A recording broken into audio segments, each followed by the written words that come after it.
Olá! Já parou para pensar que as lições mais poderosas da vida podem vir dos lugares mais inesperados? Pois é, hoje a gente vai explorar uma ideia super interessante do almirante William H. McRaven. Como os hábitos de um soldado de elite da Marinha Americana, um SEAL, podem ensinar a gente a transformar nosso dia a dia e, quem sabe, até o mundo. Parece simples demais, né? Como é que uma coisa tão banal, tipo arrumar a cama, pode ter um impacto tão grande assim? É exatamente essa a provocação.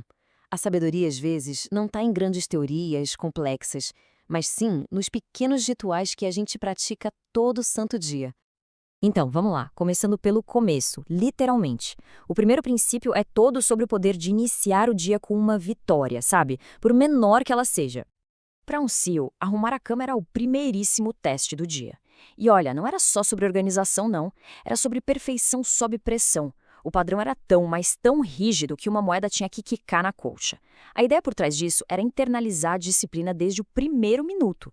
Afinal, se não dá para fazer o simples direito, como é que vai ser na hora de fazer o complexo? E o efeito disso é quase como um dominó, sabe? A primeira tarefa concluída te dá aquela pequena dose de orgulho. E esse sentimento positivo já te impulsiona para a próxima tarefa e para a próxima, criando um embalo que te leva ao longo do dia. É a prova de que as pequenas coisas realmente fazem toda a diferença. Mas, ó, disciplina individual é só o começo da história. A partir daqui, a lição se expande e mostra pra gente que, para ir longe de verdade, ninguém vai sozinho. E essa metáfora é simplesmente perfeita. Remar. Sozinho, até dá para se mover um pouco, mas para atravessar as águas turbulentas da vida é preciso ter uma equipe. Gente que rema na mesma direção.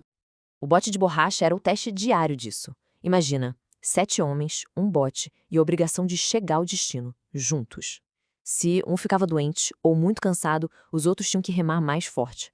Uma lição bem dura sobre interdependência e o poder do esforço coletivo. E essa lição foi testada da forma mais difícil na vida do próprio almirante McRaven. Depois de um acidente gravíssimo de paraquedas, ele precisou mais do que nunca de alguém para ajudá-lo a remar. E essa pessoa foi a esposa dele. Isso mostra que a nossa equipe do bote muitas vezes está bem mais perto do que a gente imagina. Ok, então disciplina e equipe, certo? Mas como escolher as pessoas certas para o bote?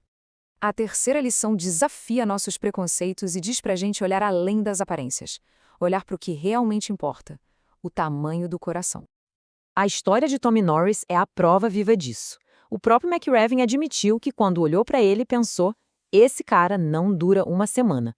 Mal sabia ele que estava diante de uma lenda, um herói condecorado com a medalha de honra. Uma verdadeira lição de humildade. A força de verdade não se mede com os olhos.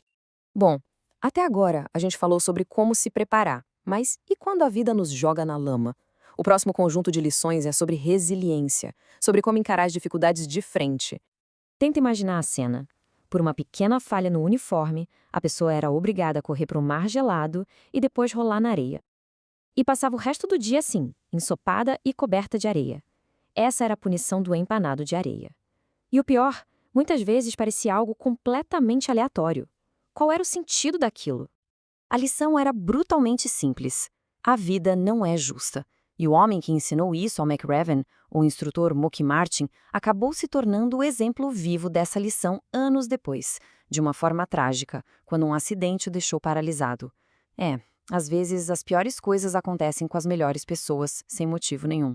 E se a injustiça não quebrasse o espírito de alguém, o fracasso tentaria. Qualquer errinho durante o dia dava um ingresso para o circo. 2 horas extras de exercícios pesadíssimos, feitos não só para cansar o corpo, mas para esmagar o espírito, e fazia a pessoa pedir para sair.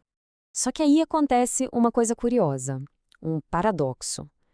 Para muitos, o circo virou uma fonte de força. Em vez de se sentirem quebrados pelo fracasso, eles ficavam mais fortes a cada dia que passava. Eles descobriram que o fracasso, quando a gente abraça ele, pode ser o melhor treinamento que existe. Então, a resiliência foi aprendida. Mas como usar essa força para liderar, para enfrentar os tubarões da vida? É sobre isso que a gente vai falar agora. Imagina só o cenário. Nadar à noite, no meio do oceano, em águas que todo mundo sabe que tem tubarões brancos. Qual você acha que era a instrução para essa situação? A resposta vai totalmente contra o instinto. Não fuja. Fique parado. E se o tubarão vier para cima, dê um soco no focinho dele. É uma lição muito poderosa.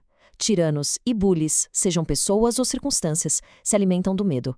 Não dá para dar essa satisfação a eles. Não ter medo é uma coisa, mas e quando o medo é inevitável, quando a situação é a mais sombria possível?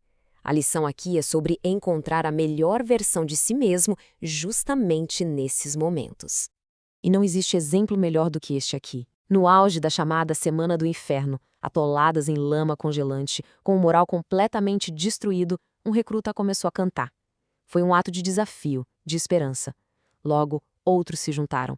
E ali eles descobriram que uma única voz de esperança pode ser suficiente para afastar a escuridão. E todas essas lições, disciplina, equipe, coração, resiliência, coragem, tudo isso leva a um princípio final. O mais simples, o mais difícil e talvez o mais importante de todos. Bem no centro do pátio de treinamento, tinha um sino de bronze. Ele ficava lá, visível o tempo todo, quase como um convite. Para acabar com a dor, o frio, o cansaço, era só ir lá e tocar o sino 3 vezes. Era o símbolo máximo de desistir. E os números não mentem. Na turma do McRaven, de 150 homens que começaram, só 33 se formaram. A grande maioria, em algum momento, tocou aquele sino. Mas aqueles que resistiram, esses aprenderam algo que levariam para o resto da vida. A personificação dessa lição é o Ranger Adam Bates. Aos 19 anos, depois de perder as 2 pernas, a primeira coisa que ele comunicou ao comandante foi por sinais: "Eu vou ficar bem." Uma recusa em desistir diante de algo inimaginável. E aqui a gente volta para o conheço. Como uma pessoa pode mudar o mundo? O McRaven faz uma conta simples. Se cada um de nós inspirar só 10 pessoas na vida, e cada uma delas inspirar mais 10, em poucas gerações, o impacto alcança centenas de milhões. É o poder do efeito cascata. E isso tudo nos leva de volta à reflexão final. A mudança do mundo não começa com grandes gestos heróicos, mas com uma cama arrumada, um ato de coragem, uma canção no meio da lama. A pergunta que fica é: que pequena tarefa, iniciada hoje, tem o poder de se tornar o começo de algo muito, muito maior?